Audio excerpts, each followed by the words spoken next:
네, 안녕하세요. 이원재입니다. 이원재의 끝내주는 경제 라이브 시작하겠습니다. 2월 7일 금요일이고요. 오늘 두 가지 코너 마찬가지로 진행하는데요. 첫 코너에서 정책이 경제다, 정치가 경제다, 다 정치가 경제인 것 같아요. 근데 우리 너무 정치 얘기 안 하고 정책 얘기 안 하고 정치 얘기만 한다고 아무도 항의를 안 하셔서 오늘도 정치 현안을 다루고 넘어가도록 할 텐데, 김준일 평론가, 윤영중 대표 매주 금요일 나오시는 것처럼 나오시고요. 그리고 이거 끝나고 다 가시지 마시고 뒷코너 진짜 재밌는 코너 있거든요. 강정수 박사가 나와서 일론 머스크가 폭주하고 있잖아요. 근데 테슬라 주가가 떨어지고, 그리고 독일에서 테슬라 차 판매량이 뭐 절반 떨어졌다는 얘기도 있는데, 또 BYD 중국 차가 약진하고 있다고 하고, 이거 지금 어떻게 되는 건지 테슬라 주주님들도 많으신데 끝까지 들어주시고요. 먼저 정책이 경제다 시작하겠습니다. 윤영중 대표님 그리고 김준일 평론가님 어서 오세요. 안녕하세요. 네, 안녕하세요. 네, 정책이 경제인데 정책 안 다룬다고 아무도 항의를 안 하시고. 제가 항의하고 있습니다. 아, 예. 제가 항의하고 계신데. 근데 정책의 시간이 오긴 금방 오죠. 만약에 탄핵 인용되고 대선 오면. 그러니까 대선 되면 어쨌든 그죠? 뭐 합종 연행 얘기도 나오겠지만, 그리고 명태균 게이트 뭐 이런 것도 하겠지만은 이제 정책들이 뭐 우클릭이니 좌클릭이니 이게 맞네 안 맞네 이런 게 좀 나오고, 그렇죠. 그때는 우리 코너의 이름에 걸맞는 그렇죠. 그런 걸 할 수 있을 텐데, 지금은 어쩔 수 없어. 진짜 어쩔 수 없어. 그렇죠. 제가 지금 그 정책 끼어 팔기 전략을 쓰고 있지만 제가 한번 경고를 한번 해주고 싶습니다. 너희들 이러다 다 죽어. 누구한테? 우리한테 아니면 또 시청자 누구한테? 우리 사회 전반에 던지고 우리 싶어요. 사회 전반에. 그렇죠. 우리 이렇게 정책을 무시하고 중요한 난제들을 갖다가 해결하려는 그런 정책에 대한 논의가 이렇게까지 저조하면은 진짜 다 죽습니다. 그러니까 청든 군인들을 막 이 정치 현장에 투입을 하니까 정책 논의는 다 사라지고 막 그 얘기 하느라고 지금. 아휴. 근데 정책의 실패 때문에 정치가 실패하는 거예요. 그렇구나. 그 나중에 또 말씀드려드릴게요. 오늘 뒷시간에 또 얘기하기로 하고, 그래도 또 너무 충격적인 얘기가 있어가지고 안 다루지 않을 수가 없어요. 이거는 노상원 씨의 수첩이 공개가 돼서 언론에 다 보도가 됐는데 어떤 내용이 나오고 있는 거죠? 이거 미친놈 같아요. 죄송한데. 시작부터 뭔가 육중합니다. 예, 이게 그러니까 뭐 이제 노상원의 수첩에 여러 가지 얘기들이 나왔는데, 이게 좀 확장 버전이다. 예전에 공개됐던 거의 확장 버전이라고 보면 될 것 같아요. 한 70페이지 정도가 된다라고 합니다. 근데 이제 A에서부터 D 등급으로 나눴는데, 여기에 우리가 그동안 얘기 들었던 사람들뿐만이 아니라 별 희한한 사람들 이름이 다 들어가 있어요. 그러니까 체포 명단인 건가요? 체포 명단이죠. 수거 명단 뭐 이런 거 같은데, 예. 뭐라고 돼 있냐면은 간첩 재판자 항목 뭐 이런 게 써 있는데, 문재인과 그 일당, 이재명 쪽 놈들 뭐 이렇게 돼 있어요. 그래서 이게 도대체 몇 명까지 그러면, 그러니까 비속어까지 막 다 쓰여 있는. 예. 그러니까 이게 문재인 대통령도 대상인데, 문재인 정부에서 있었던 이를테면은 뭐 수석들, 무슨 뭐 행정관 뭐 이런 사람들까지 뭐 싹 그럼 잡아들려고 한 거냐. 그러니까 어디까지인지 모르겠어요. 예를 들면 예전에 정의구현 사재단, 예를 들면 이렇게 쓰면은 정의구현 사재단이 전국에 수백 명이 있는데 이거 다 잡아들이려는 거야? 뭐 이렇게 우리가 막 생각을 했잖아요. 가톨릭 신부님들 수백 명을 다 잡아들이고 이런. 그리고 이제 유창훈 누구죠? 이게 좌파 판사 전원 이렇게 써놨는데, 이게 누구 유창훈이라는 이름이 2023년 9월에 이재명 대표 영장 실질 심사 받을 때 그때 기각했던 구속 영장 기각했던 그 판사예요. 네네네. 이 사람도 어쨌든 잡아들이겠다 뭐 얘기를 하고. 그러니까 문재인 정부 인사들은 구체적으로 써 있네요. 청와대 행정관 이상, 차관 이상, 국정원 하수인, 경찰총경, 장관, 보좌관, 물론 공기업 인사들. 전부 다요? 그러니까 이 사람들을 써놨으니까 모르겠습니다. 실제 계획에 들어가면은 이게 뭔데, 이렇게 되면 거의 뭐 한 몇천 명, 만 명 되는 거 아니에요? 이 정도면은? 구치소가 모자랄 것 같은데. 그러니까요. 그래서 이거를 어떻게 하겠느냐. 그냥 구치소가 모자른지 어떻게 했는지 모르겠는데, 이렇게 써놨어요. 연평도, 제주도 쪽으로 이송을 하다가 사고. 예. 신미도등 무인도와 GOP 민통선 이북에 수용한 뒤 자체 사고 처리. 사고 처리가 뭡니까? 사살, 폭파, 침몰, 격침, 화재, 수류탄 뭐 이런 게 있으니까 한마디로 얘기하면은 이송하다가 폭파시켜서 죽이겠다는 건데, 노상원이 예전에 노상원의 부하가 증언했던 건데, 2016년에 사령관일 때 그 요원들 오면은 조끼에다가 이 여기에다가 폭탄 설치해가지고 폭파시켜서 다 제거하라 이런 얘기를 해가지고, 이 미친놈인가 그때 HID 부대에 부하 지휘관이 그 얘기 들었는데 실행 안 했다. 이 안 했죠. 당연히 하면 안 되죠. 자기 부하를 죽이라는 거를. 그러니까 이런 미친놈이기 때문에 죄송합니다. 오늘 계속 미친놈이라는 진짜 그냥 보는 순간 저는 미친놈 같았어요. 이게 그래서 정말로 실행이 될 수가 있었을까? 그런 생각까지 들어요, 솔직히. 근데 물론 계엄이 진행돼서 성공했으면은 이게 후속으로 쫙쫙쫙 이렇게 워낙 숫자가 많으니까 됐을 가능성도 이제 배제할 수가 없고 또 하나가 얘기를 했던 게 거기에 총선 전, 총선 후 이렇게 써 있어요. 그래서 총선 전이요? 아, 그러면 그러니까 그 이전 꽤 오래 전에 이거를 기획을 했던 것 같아요. 그래서 총선 전에 할 거냐, 총선 후에 할 거냐, 뭐 이런 건데, 그래서 3선을 가능할 수 있도록 개헌한다. 그리고 국회의원 수는 절반으로 줄이는 선거제도도 만든다라고 얘기를 했어요. 그러니까 그리고 이런 상황이다 보니까 이게 아예 윤석열이 지금 뭐 부정선거 얘기를 했던 게 조금 이런 식으로 맥이 닿아 있지 않나 그 생각이 들어요. 무슨 얘기냐면은 그러니까 개헌을 하려고 해도 어쨌든 요건이 있잖아요. 근데 개엄을 한 다음에 개헌을 하는데 그게 부정선거가 있었으니까 이게 원천무효다라고 하고 국회의원 선거도 다시 하고 개헌도 하면서 3선으로 가려는 게 이게 어떤 모델이냐면은요. 이 비슷한 게 있었어요.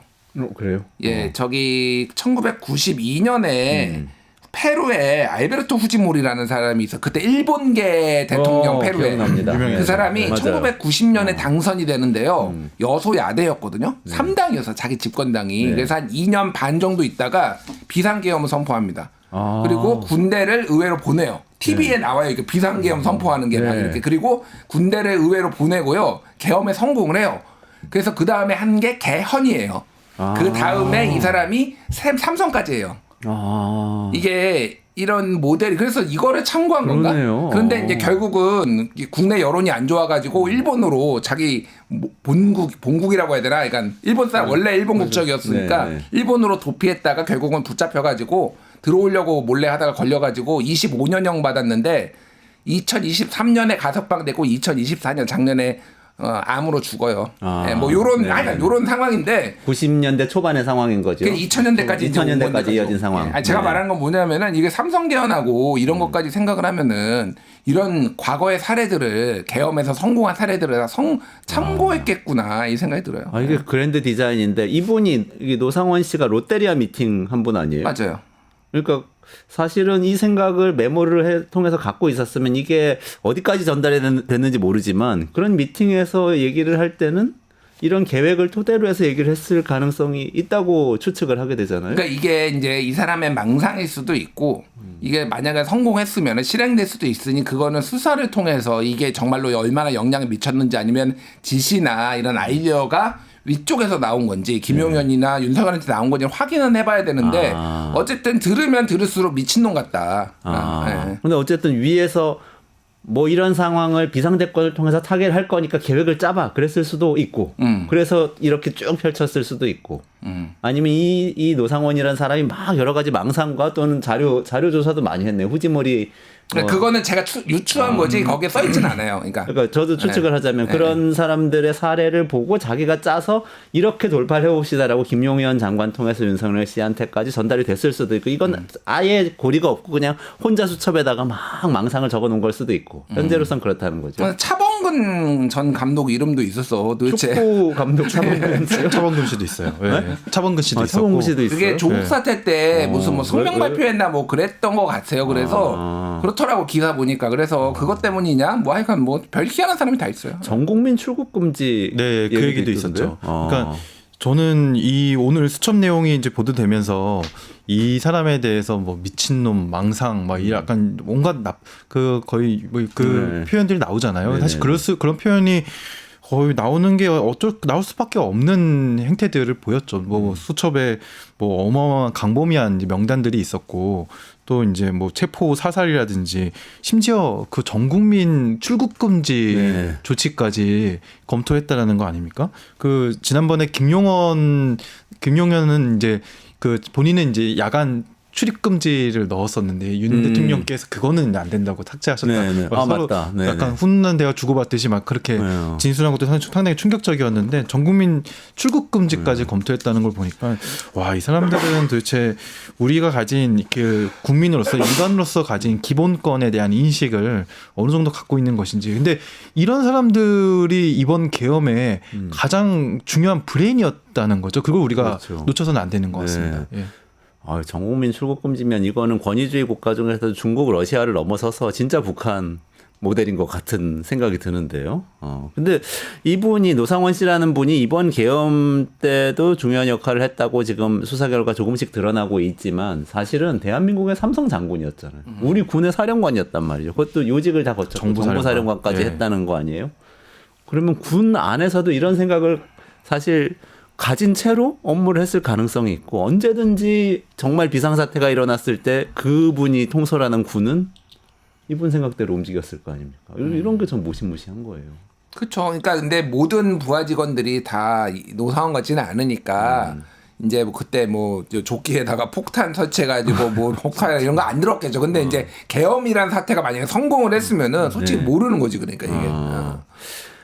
이게 저는 이제 군에 이런 분이 주류고 이런 분이 거의 끝까지 승진한다라고까지 평가하고 싶지는 않습니다. 그리고 우리 군이 그 어느 정도 상당히 상식적이고 합리적인 분들이 상당히 요직을 어느 정도 차지해 왔다라고 저는 그래도 믿고 싶은데 다만 이런 건 있는 것 같습니다. 이분이 이렇게 이제 진급해서 본인은 밀려났다 할 만큼 했다고 많은 사람들이 보지만 밀려났다라고 생각한 이후에는 거기에 대한 억한 심정이 상당히 있었던 것 같고요. 그리고 군에서는 정말 다들 진급에 어마어마하게 목숨을 걸거든요. 근데 그 진급을 어떻게 하면 할 수 있는가가 굉장히 이미 군 내에서는 문화가 되었습니다. 괜찮은 실적을 쌓을수록 합리적인 인격으로 이제 그 군대를 잘 통솔할수록 아닙니다.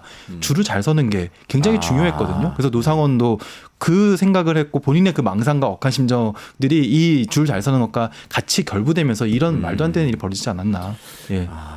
그렇군요. 앞으로 이게 재발하지 않도록 정말 뭔가 시스템을 잘 만들어야 될 것 같은 생각이 듭니다. 근데 사실 말씀하신 대로 정말 군인 중에서도 좀 올곧은 생각을 갖고 계신 분들이 있다고 저는 느낀 게 탄핵 심판에서 증언하는 분들 중에 저는 사실 뭐 그분들 사실 내란에 가담했다고 볼 수도 있으니까 처벌 받겠지만 곽정근 특전사령관이라든지 또 어제 등장했던 수방사. 네, 네. 수방사의 조성현 단장, 네. 수방사령관은 말이 왔다 갔다 하는 그런 분들도 보면서는 그래도 군인들이 이렇구나 책임지겠다는 사람들이 있구나 이런 생각을 좀 하기는 했었습니다. 네. 탄핵 심판은 어떻게 보셨어요? 어제 이제 요약하자면은 조성현 1경비단장은 이번에 유일하게 재판관들이 전원 합의로 이 사람은 불러야 된다라고 했던 유일한 증인이에요. 수방사 경비단장이죠. 예, 그러니까. 1경비단장, 네. 수방사 1경비단장 이제 좀 베테랑 업무나 약간 센 업무들을 좀 맡는데, 그러니까 그 이유는 아까 얘기했지만 이진우 수방사령관이 나와가지고 지금 형사재판 중에 있어서 답변이 제한됩니다라는 말을 계속 반복을 했거든요. 네네. 그러니까 실체를 알 수가 없으니 확인을 하겠다라고 해서 했는데 말씀하셨다시피 다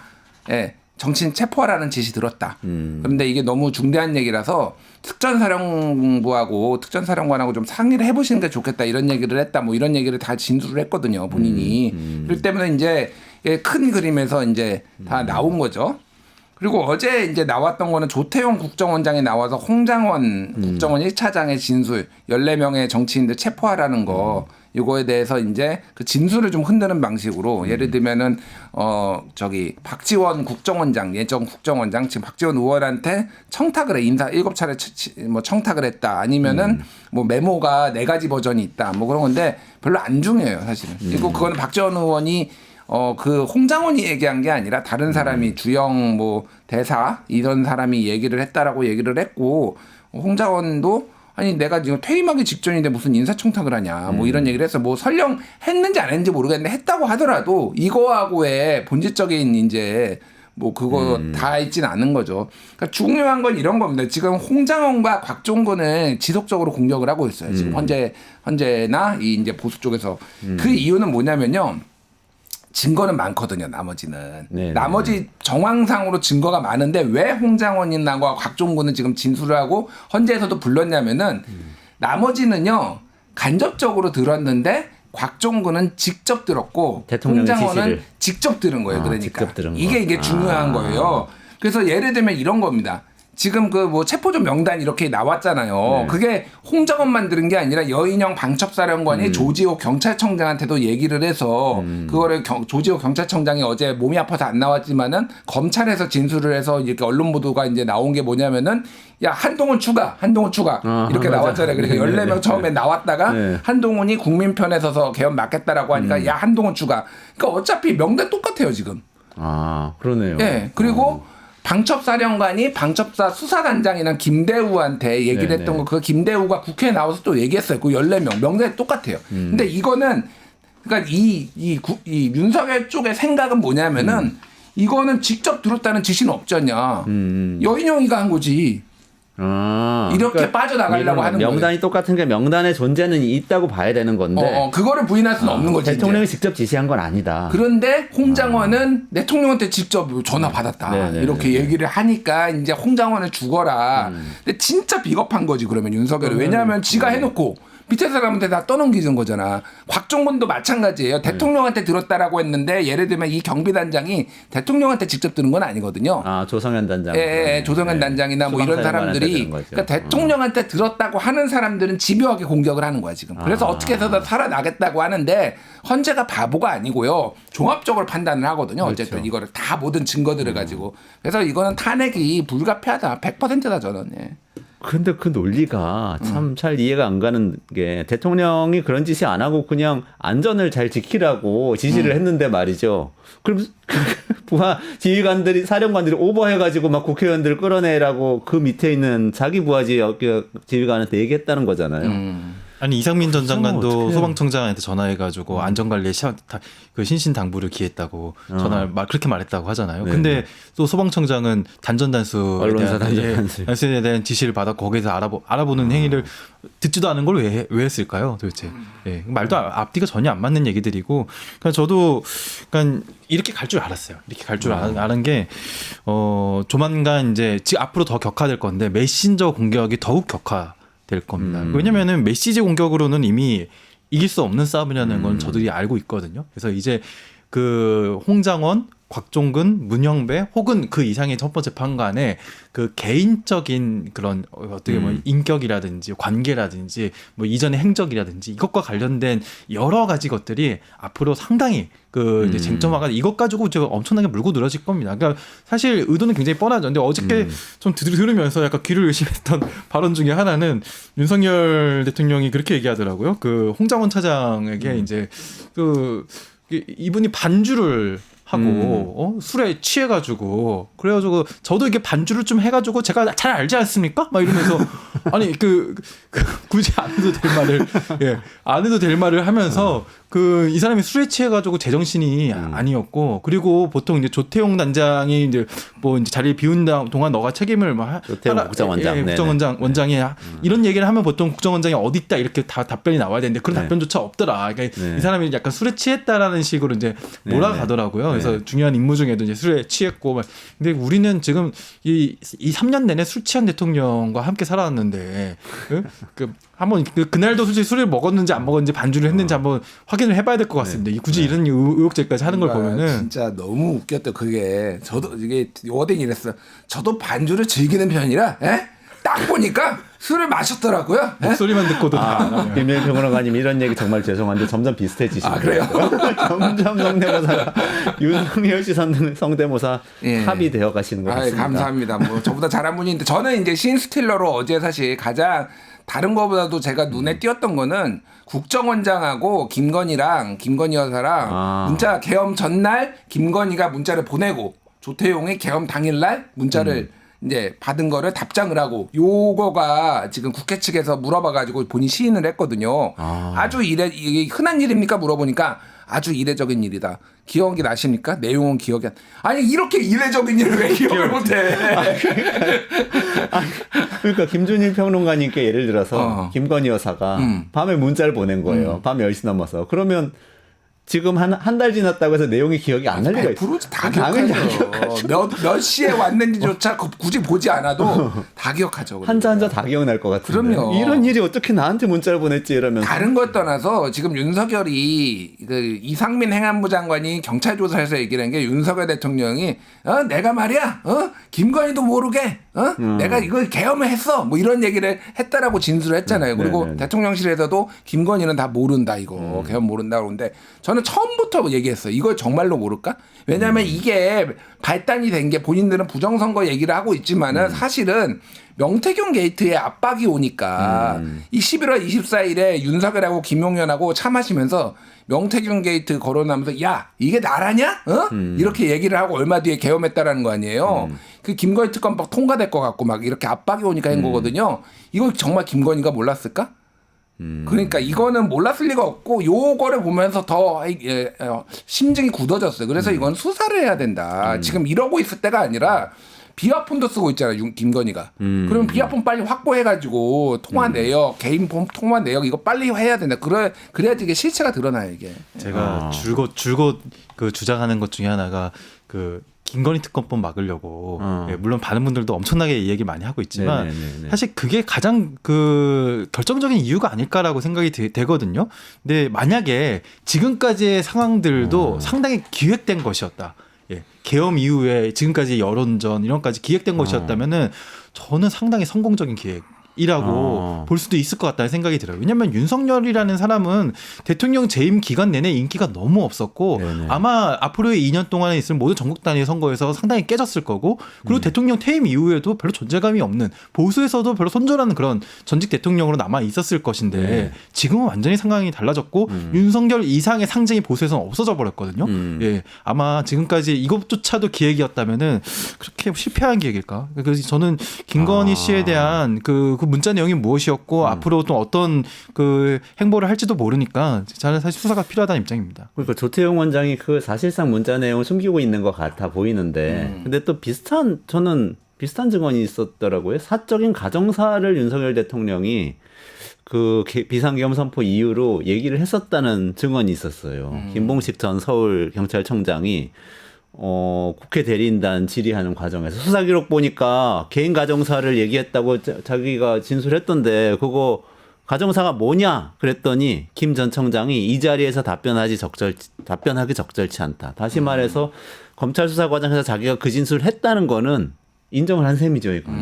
근데 그 내용을 여기서 얘기를 할 수는 없다고 했는데 그럼 검찰 조서에 이게 있는 건가 아니면 검찰 수사가 나중에 이 얘기까지 담아가지고 결과 발표할 때 나올 건가 이런 이제 생각이 좀 들더라고요. 근데 이제 검찰은 이 부분에 있어서 수사 의지가 딱히 있지는 않아요. 여러 가지 이유로 아직 이제 윤석열 이쪽 세력이 굉장히 세서 굳이 이제 창원지검에서 지금 김건희 소환도 안 하잖아요. 포렌식 뭐 끝나면 한다는데 포렌식 시작한 지 무슨 386 컴퓨터 돌립니까 지금? 포렌식을 한 지가 지금 3달이 넘었어요 지금. 아니 포렌식은 제가 이게 한번 예. 하나 말 당해봐서 아는데요. 예. 그냥 USB 갖고 와가지고 딱 꽂으면은 정말 5분에 끝납니다. 아니 그러니까요. 안 돼, 끝나요. 뉴스타파가 우리가 보도했잖아요. 저번에 이거 명태균 폰 그거가 포렌식 한 게 11월이에요. 근데 아직도 포렌식이 안 끝났다 뭐 이런 얘기 지금 법무부 장관 대행이 지금 나와서 하고 이건 저는 진짜 추론인데 김건희가 닥달했을 수도 있어요. 예, 윤석열. 계엄이라도 하라고. 그러니까 이런 거죠. 예전에 그 뭐 육성 기억나시죠? 그 명태균이 얘기했던 오빠 대통령 맞아? 이러면서 그러니까 딱 이거 내 느낌은 오빠 대통령 맞아? 지금 이거 지금 통과될 거 김건희 특검법 통과될 것 같은데 이거 지금 가만히 둘 거야?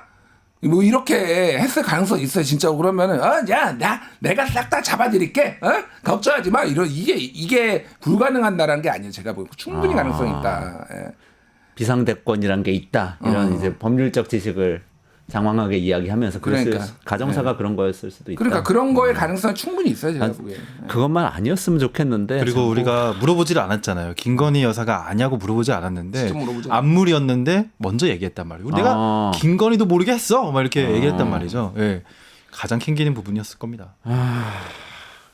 그래도 이런 부분들은 어쨌든 탄핵 심판 자체는 영향은 별로 없는 거죠. 아까 말씀하셨던 실제로 대통령이 비상계엄을 선포한 것 자체가 합헌이냐 반헌법적인 것이냐 그리고 실제 지시 자체의 내용이 국회를 실제 침탈하려고 한 것이냐 아니냐 이런 것들이 이제 종합적으로 판단을 하게 되는 거죠. 그러니까 이게 네 가지 쟁점으로 이제 모여졌잖아요. 계속 여러 번 말씀드렸는데 비상계엄을 선포할 요건이 되느냐, 전시사변, 국가 비상 상황. 두 번째가 포고령이 법 위반 사항이 있느냐 없느냐. 세 번째가 국회 군 보낸 게 문제가 있느냐 없느냐. 네 번째가 선관위에 보낸 게 있는. 전부 다 걸려요. 그러니까 전시사변, 국가 비상 상황이 아닌 거는 이미 모두가 알고 있잖아요. 그렇죠. 지금. 네. 그래서 그 박춘섭 경제수석도 나와가지고 대왕고래 예산을 삭감해가지고 뭐 그러니까 국회 측에서 모르면 그게 그러면 국가가 정지될 상황입니까? 뭐 이렇게.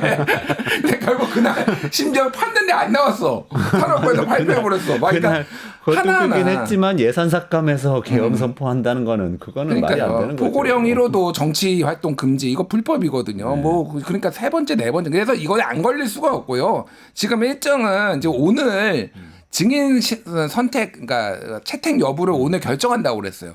윤석열이. 그게 이제 한덕수 국무총리 뭐 이런 사람인데 이때 다음 주 화요일에 잡혔거든요. 그게 이제 뭐냐면은 각자 증거를 냈는데 채택이 안 된 것들을 검토하는 거예요. 그래서 이거는 무조건 한번 해야 되는 거예요. 그러니까. 증인 변론이 아니더라도 거기에 추가로 이제 증인이 들어와서 한두 명이 들어올지 안 들어올지 각자 2시간씩 준다고 했어요. 그렇게 하고 마지막에 최후 변론, 최후 진술 같이 이렇게 한번 하고 그래서 최소 2번은 더 해야 된다 지금. 뭐 이렇게 했는데 그게 한두 번 늘어날지 여부는 봐야 되겠고 그렇게 될 경우에는 2월 말은 어려워요. 지금 일정상 봤을 때 2월 말은 안 되고 제가 보기에는 3월 둘째 주? 뭐 아니면 빠르면 첫째 주 요 정도가 이제 탄핵 선고 날 것 같아요. 지금 언론 보도 중에 중대 결심한다고 그래가지고 대리인단 다 사퇴시키면은 더 늘어질 수도 있다 이런 보도가 있던데 이거는 어떤 거예요? 근데 본인이 변호사 자격증 갖고 있으면은 그 더 늘어지지 않고 그 예정대로 또 진행을 할 수 있다고도 하고요. 사실 그거는 뭐 정치적 제스처이죠. 뭐 그 이상의 뭐 대통령을 뭐 스스로 그만두겠다 뭐 이런 설도 나오던데요. 뭐 아직까지는 뭐 어떤 중대 결심을 할 수 있을지. 예. 근데 박근혜 때도 그랬는데 결국은 사퇴 안 했고요. 그러니까 그거는 조금 그러니까 엇갈리는데 변호사 자격증이 있어도 개업을 안 하고 휴업 상태면은 해당이 되지 않으니 변호사는 선임해야 된다라고 하는데 그러면 헌재에서 국선 변호사 선임해 줄 거예요. 다 사퇴하면은 국선 변호사를 붙이면은 이제 이게 더 엉망진창이 돼서 실제 사퇴까지는 어려운 게 하나가 있는데 변수가 하나가 있어요. 변수가. 뭐죠? 그러니까 변수라는 게 탄핵이 되고 안 되고의 변수가 아니라 이 기한이 좀 더 네. 마은혁 재판관입니다. 아. 이게 뭐냐면은 지금 보수 쪽에서 국힘 쪽에서 지금 계속 반대하고 최상목도 마은혁 임명 안 하고 있잖아요. 근데 마은혁이 만약에 제가 이거를 그래서 이쪽이 모질이들 아니 죄송합니다. 약간 이게 전략적으로 미스가 났다 바보들이다 이런 얘기를 한 게 마은혁을 임명을 했으면요. 네. 그러면요 이게 변론 갱신을 할 수가 있어요. 이게 무슨 얘기냐면은 마은혁이 다 못 들었잖아요. 네네네. 그러면 아니 이거 헌법재판관이 들어왔는데 이거 다 못 듣고 하는 게 맞아? 그러면은 이거를 형사재판에서 어떤 일이 있냐면 양승태 대법원장 같은 경우에는 중간에 재판관이 6년 걸렸거든요 재판이. 네. 근데 네네. 그 중에 이유가 하나가 중간에 이제 인사나서 재판관이 바뀌었어요. 저 재판관이 다 이것도 앞에 있었던 재판을 다 이해를 해야 될 거 아니냐. 그래서 그거를 짧게 하는 경우도 있는데 앞에 있었던 재판을 전부 다 들려줬어요. 녹음한 거를. 7개월 걸렸습니다. 그게. 그러니까 이게 7개월 걸린다는 얘기는 아닌데 이를테면은 몇 번을 더 할 수 있는 거예요. 마은혁을 임명을 해가지고 최종 변론을 한 이후에 만약에 들어올 경우에는 그럼 본인이 회피를 하지 않는 이상 할 수 있는데 그러니까 지금 저는 급해지면은요 국힘에서 마은혁 임명하라고 갑자기 외칠 수도 있어요. 마은혁을 임명하라. 마은혁을 임명하라 그래서 변론 재개, 변론 이제 갱신할 수 있도록 요 변수가 하나가 있기는 해요 지금. 예. 그렇게까지 꼭 국민의힘이 할 수 있는지 한번 지켜보겠습니다. 그렇게까지 말을 확 바꿀 수 있는지 명분 없이. 알겠습니다. 일단 그럼 말씀하신 내용으로는 마은혁 재판관 변수가 남아있긴 하지만 이 모든 지금 잡음에도 불구하고 헌법재판은 사실 탄핵 인용 방향이라고 계속 말씀 주셨는데 대통령 파면 방향으로 한 3월 중순까지는 결론이 날 것이다. 이렇게 말씀을 주셨어요. 이렇게 이게 탄핵 심판 얘기 여기까지 한번 정리를 하시고 그 기다리던 정책 얘기로 한번 넘어가 보시죠. 네, 이것도 정치적 뭐 정책 얘기라고도 할 수 있겠네요. 네.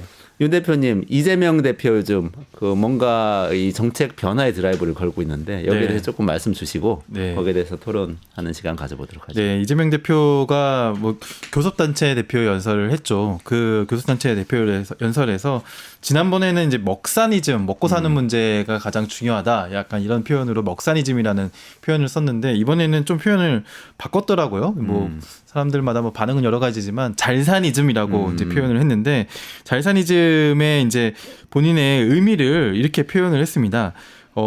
지금 굉장히 난제들이 굉장히 많잖아요. 난제들이 굉장히 많고 이제 사실 그 난제를 다루려면은 결국에는 이렇게 표현했어요. 우리 앞에 난제들을 피하지 맙시다.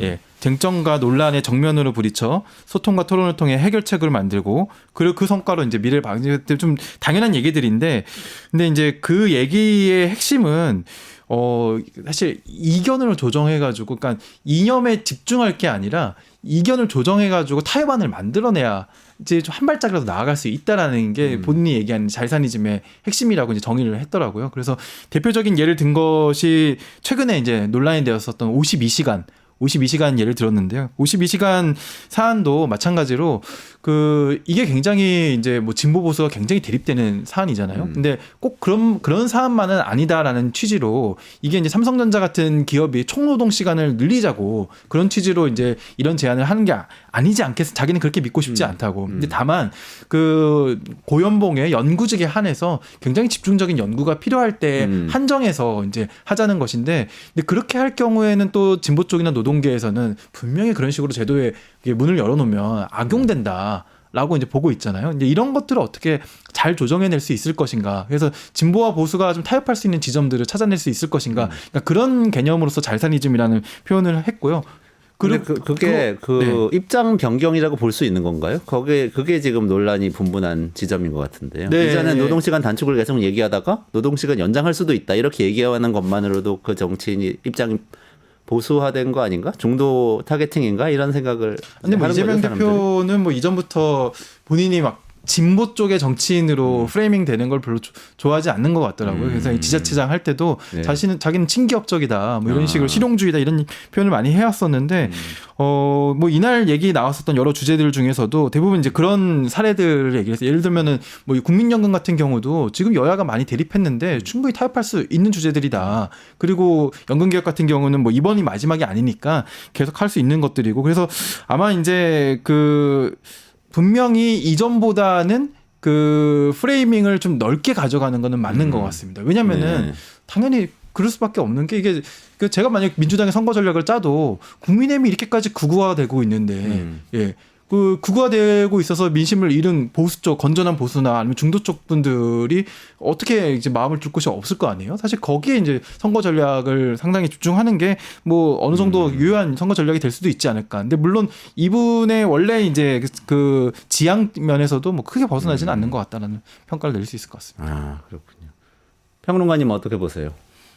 전형적인 방식이죠. 전형적인 방식인 게 이게 대체로 보면 어쨌든 본진 집토끼를 먼저 결집시키고 집토끼에서의 마음을 얻은 다음에 선거가 가까워지면은 반대쪽으로 가는 게 뭐 공식 같은 거잖아요, 일종의. 그러니까 박근혜도 좌클릭했잖아요. 그때. 그랬죠.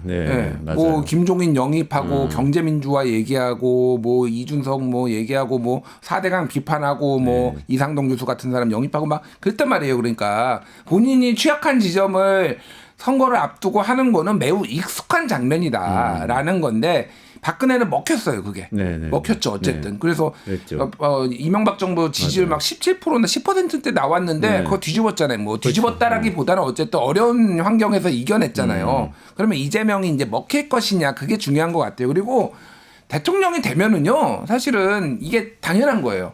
그러니까 자기 진영의 얘기만 들어서는 안 됩니다. 대통령은 어차피 모두의 대통령이니까 그거를 이제 문재인 정부가 사실은 진영의 입장만 너무 많이 반영을 해서 문제가 탈이 났어요. 그게 이제 최저임금 뭐 확 올리고 이런 거지. 그게 우려가 된다라고 얘기를 했음에도 불구하고 저도 최저임금을 그렇게 빨리 올렸을 때 부작용이 이제 있다라고 생각을 했거든요. 근데 어쨌든 그게 이제 현실화되니까 저는 이게 틀렸다라고 보진 않아요. 근데 문제는 사람들이 이제 믿을 것이냐. 신뢰의 문제죠. 신뢰의 문제. 그러니까 이재명은 본인은 먼저 예전에는 억강부약 대동세상을 얘기를 하다가 그렇죠. 네. 지금 점점점 이제 기본사회를 얘기하다가 갑자기 이제 자이사니즘을 얘기하기 시작하는 거예요.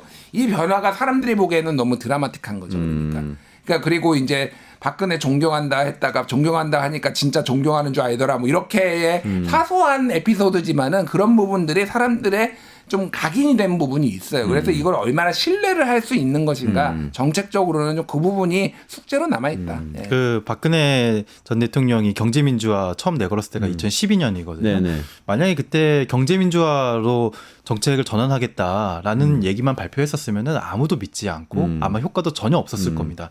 그런데 김종인 박사를 영입해가지고 그렇죠. 선거에 맞아요. 이제 거의 네네네. 그 가장 중요한 인물로 내세웠었죠. 네, 그리고 당시에 경제민주화의 대부로 그렇죠. 알려져 있던 심지어 헌법에 경제민주화라는 조항을 넣은 장본인이 이제 김종인 박사 그 사람을 캠프로 영입을 해서 하지 네. 않습니까? 또 당시 MB 때 이명박 정권 시절에 뭐 검찰개혁, 언론개혁 얘기가 좀 나왔었는데 거기에 대해서 상당히 세게 얘기하는 이상돈 교수를 네, 또 네, 영입했단 네. 말이죠. 그러니까 상징적인 인물들을 영입하면서 본인이 얘기하고 있는 그런 정책적인 지향을 굉장히 설득력을 강화시켜줬거든요. 아마 이재명 대표도 앞으로 아마 선거 때 정책 얘기와 공약 얘기로 유권자들이 이렇게 믿지는 않습니다. 네. 예, 믿지는 않기 때문에 그것에 부합하는 수준의 그 부가적인 대책들 그런 것들이 뭐가 돼야 할지 아마 한국 사회에서 가장 받아들여지기 쉬운 것은 인물 영입인 것 같아요. 저는 그러네요. 그렇게 바람직하게 보이지는 않지만 예, 인물 영입인 것 같은데 그런 쪽에서도 성과를 낼 수 있을지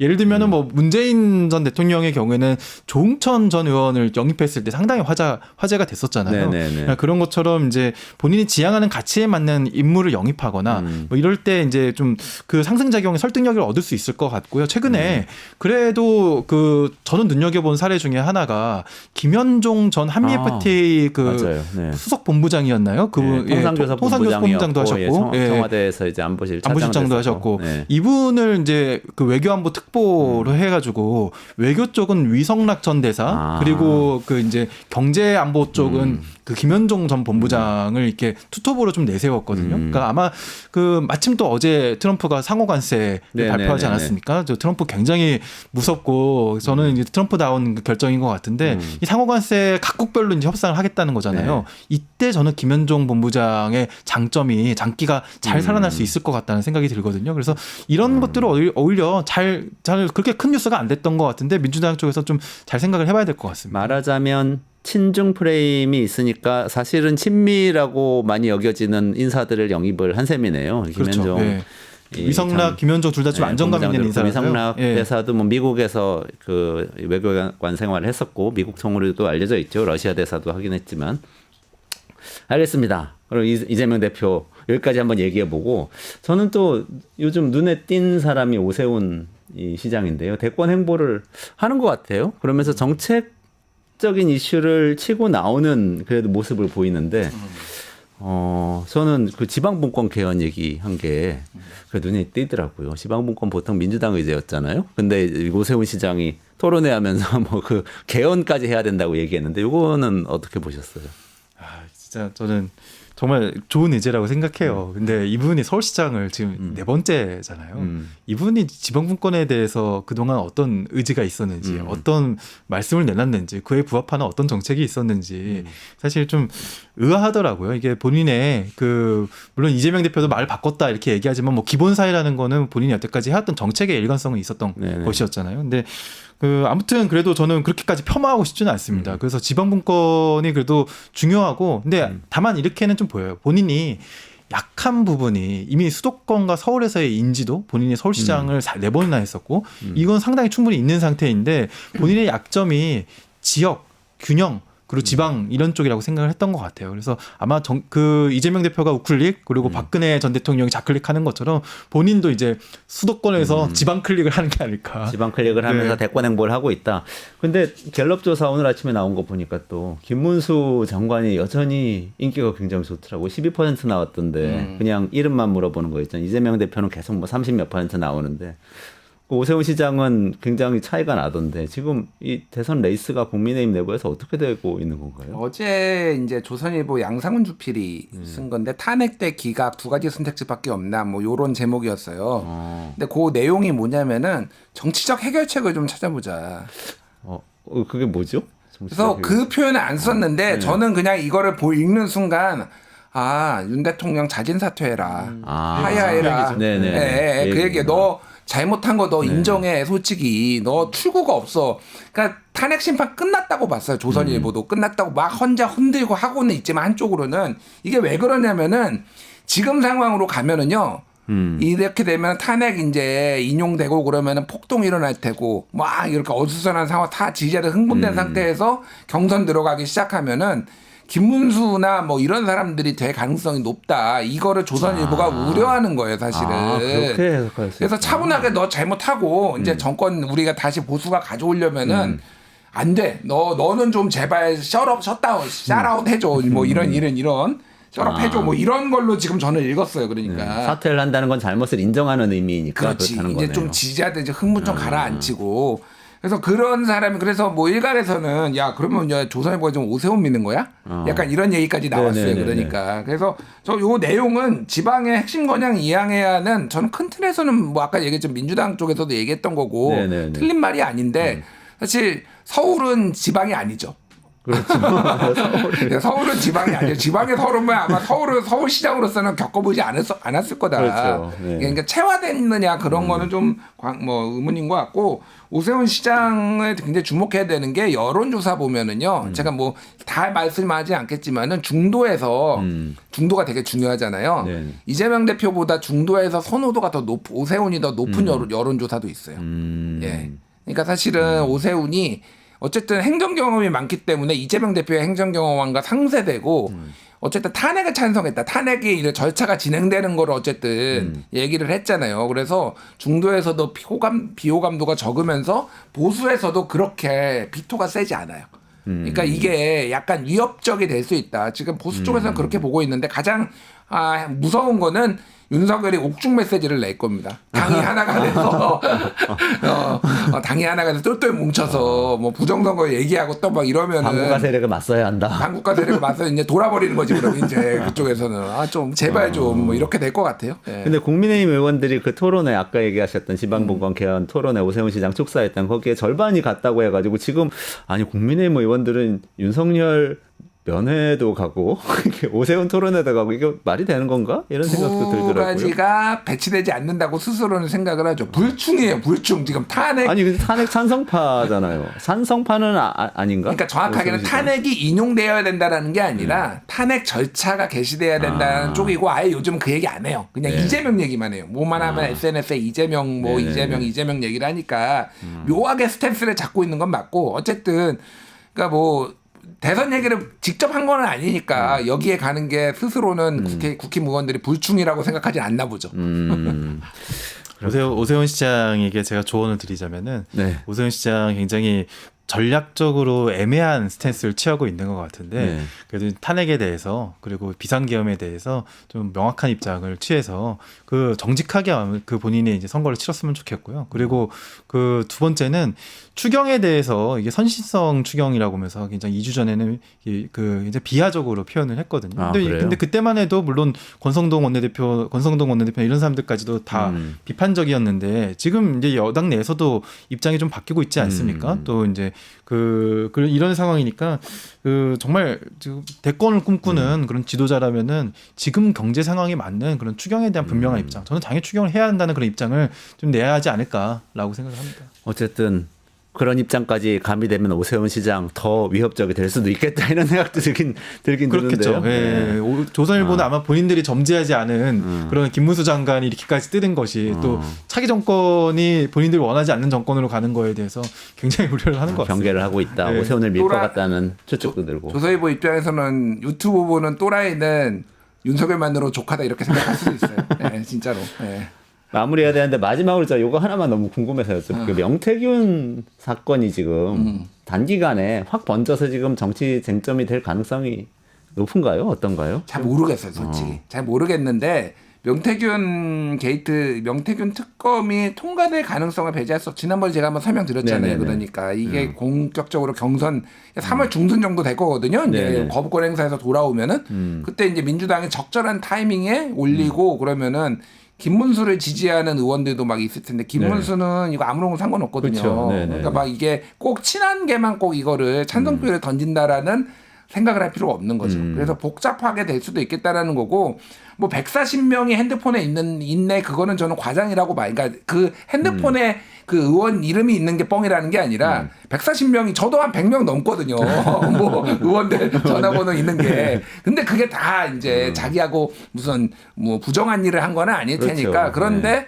어쨌든 오세훈, 홍준표 이분들은 조금 타격을 입겠다. 그게 그렇죠. 막 어마어마한 게 아니고 특검을 하더라도 결론이 나지는 않아요. 그렇죠. 그리고 대선이 본격화되면은 만약에 그리고 대선 후보가 되면은 건드리기 어려워요. 그럼에도 불구하고 이게 약간 찜찜한 구석으로 그게 이재명의 대장동처럼 굉장히 찜찜하게 이제 남을 가능성이 상당히 있는 거죠. 아. 이게 안타까운 게 그 국민의힘이 윤석열을 손절할 수 있어도 김건희는 손절할 수가 없습니다.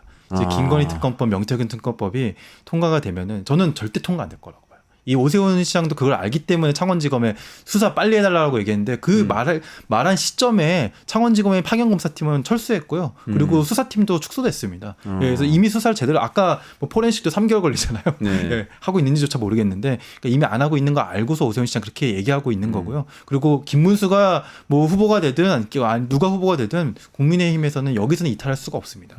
예. 그래서 명태균 특검, 김건희 특검법은 차기 정부에서나 가능할 것 같습니다. 점점 근데 저는 우리 대선이 이러면 안 되는데 윤석열 대선 내지는 명태균 대선 이런 게 될까 봐 좀 걱정이 되는데 그래도 대선이 다가오면 정책 이슈 얘기할 게 더 많아지겠죠? 그래서 큰 옛날에 뭐 4대강 한반도 대우나 이런 논쟁도 있었고 뭐 여러 가지 정책 논쟁이 있었는데 그때는 정책 논쟁을 했네. 네, 모셔서 계속해서 논쟁하기로 하고 오늘은 여기까지 하고 마무리하겠습니다. 네, 윤형중 대표님하고 김준일 평론가님하고 같이 정치 현안, 정책 현안 이야기 나눴고 조금만 기다리시면 강정수 박사 모시고 테슬라 이야기 나누도록 하겠습니다. 두 분 여기서 보내드릴게요. 고맙습니다. 감사합니다. 감사합니다.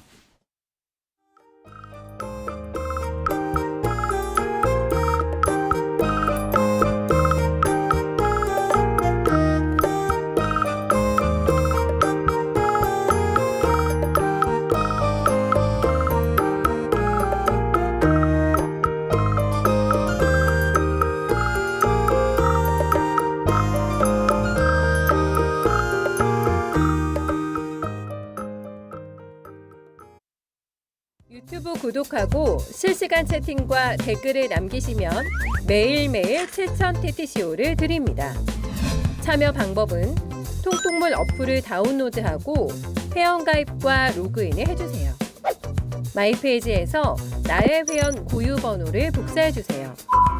유튜브 구독 후 실시간 채팅이나 댓글창에 고유 번호를 한 번만 입력하면 준비 끝! 지금 유튜브 채팅과 댓글 쓰기 참여하고 7,000TTCO 받아가세요. 네, 정신 못 차리고 있는 사이에 미국 증시에서는 테슬라 주가가 계속 요동을 치고 있네요. 근데 뉴스에서는 계속 일론 머스크만 보이시죠? 더치하고 이 정치적인 행보하는 것만 보이실 텐데 실제 시장에서도 굉장히 많은 일이 일어나고 있습니다. 강정수 박사 모시고 이 이야기 그리고 중국 BRD가 약진하고 있는데 이게 전기차 시장, 자율주행차 시장 어떻게 되는 건지 전망 한번 들어보도록 하겠습니다. 안녕하세요. 어서 오세요. 안녕하세요. 네. 반갑습니다. 네, 뭐 뉴스를 보니까 테슬라 사이버 트럭이 뭐 장갑차로 납품된다고 장갑차처럼 생기기는 했는데 진짜 그런 이런 것들이 이제 진짜 의미가 있는 이야기인가요? 또 다시 취소가 됐고 확정이 안 됐다고 얘기가 나왔거든요. 그래서 네네네. 뭐 그런 것들은 뭐 작은 뉴스들이 있는 네. 거죠. 사실은 가장 중요한 거는 테슬라 주가가 뭐 제가 주식 전문가는 아닙니다만 대단히 작은 뉴스들에도 요동을 칩니다. 네네네. 그러니까 여러분들이 이제 이해하셔야 될 것은 그것이 왜 요동치는가에 대한 이해가 필요한데요. 통계적으로 보면 테슬라가 상장한 이래로 테슬라가 주가가 오른 날과 떨어진 날이 거의 5대 5예요. 그러니까 그래요? 그만큼 오르는 날도 있지만 떨어지는 날도 그렇죠. 반반이라는 거. 네. 이 부분이 있다라는 거 하나 하고 두 번째는 사실은 지난 트럼프 대통령이 대선에서 당선된 이후부터 대단히 급상승을 했는데 제가 여러 번 말씀드렸지만 기업의 펀더멘탈이 쫓아오고 있지는 않거든요. 사이버 트럭 납품 전망은 요거는 취소됐다는 얘기죠. 취소가 아니라 현재로서? 미확정이라고 미확정이다. 다시라고 네네네. 발표가 다 네네네. 되면서 또 뭐 왔다 갔다 소식이 나와요. 하는 왜냐하면 상태다. 이제 네. 테슬라 사이버 트럭을 이제 납품하는 것이 마치 지금 미국 언론에서 비판하는 것이 이건 뭐 대선 기부금에 대한 보상이냐 네네네. 이런 논쟁들이 나오면서 그러면서 미국 국방부에서 네. 조금 더 논의돼야 될 거라고 지금 한 미룬 상태죠. 네, 그러면 테슬라 상황을 전반적으로 좀 말씀해 주시죠. 네네네. 네. 자막 좀 바꿔주시고요. 네네네. 그 테슬라가 그래서 지금 그 트럼프 랠리 이후에 계속해서 성장을 네네네. 하고 그 네. 주가는 올라가고 있고 또 내려가기도 하고 있는데요. 여러분들이 보셔야 될 것은 펀더멘탈이 쫓아와줘야 되잖아요. 그러니까 그만큼 기업이 성장해줘야 되는데 지난 4분기 실적을 발표했던 1월 마지막 주에 사실 실적이 안 좋았어요.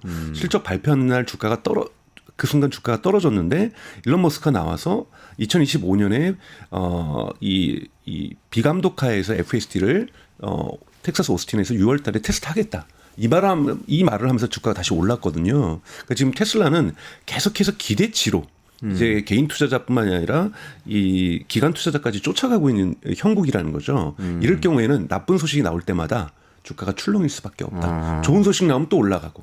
네. 근데 탄탄하게 성장을 지속하기 위해서는 어느 정도 펀더멘탈이 나와야 되는데 그거는 결국은 자율주행에서의 비감독이 눈에 보이는 성과를 네네. 낼 때 그때부터는 예를 들자면 이러한 변동성이 심각해지지 않겠지만 네네네. 그래서 테슬라 주식은 항상 변동성이 심한 주식이다라는 걸 여러분 갖고 계셔야 되고 네네네. 제가 이제 가족들이 요즘은 저한테 많이 물어봐요. 테슬라 주식을 살까 말까. 제가 2년 동안 그 마음 졸임을 견딜 자신이 있느냐.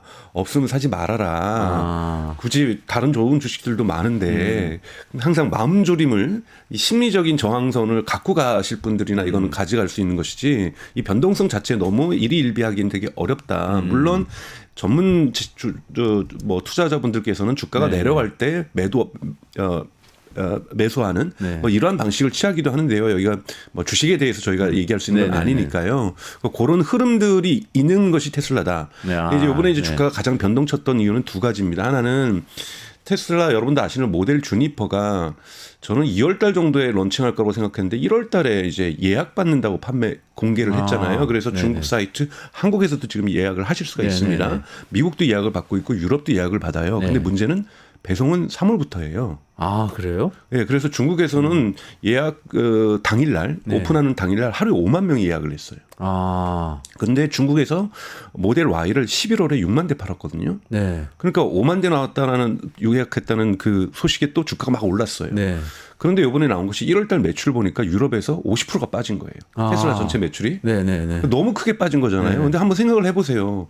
이거 테슬라가 이제 공식 인정 안 했어요. 뭐 주니퍼가 나온다 안 나온다 모델은 어떻다 안 했는데 예약 사이트를 열었어요. 네. 그러면 모델 Y가 어느 정도 테슬라에서 중요하냐면 2023년엔 월드 베스트 셀링카였어요. 세계에서 가장 많이 팔린 차예요. 내연기관 다 포함해서. 모델 Y가요. 모델 Y가 2023년, 2024년에는 아직 결과가 안 나와서 네. 1인지 2인지는 잘 몰라요. 2위로 치더라도 정말 많이 팔린 차인데 1월, 2월은 안 팔린다고 봐야죠. 완전히 안 팔렸다고 봐요. 완전히 2월 달도 안 팔릴 거예요. 그러니까 당연하게 다음 차가 나왔으니까 그러니까 이미 예약을 받고 있으니까. 예약도 받고 있으니까. 근데 이 배달은 3월이라는 3월이니까. 거예요. 그러니까 이렇게 된다는 건 3월에는 매출이 오를 수 있어도 1, 2월에 매출이 떨어진 건 당연함에도 불구하고 매출이 떨어진다니까 또 테슬라 주가가 내려가는. 그러니까 대단히 변동성이 심하다라는 거죠.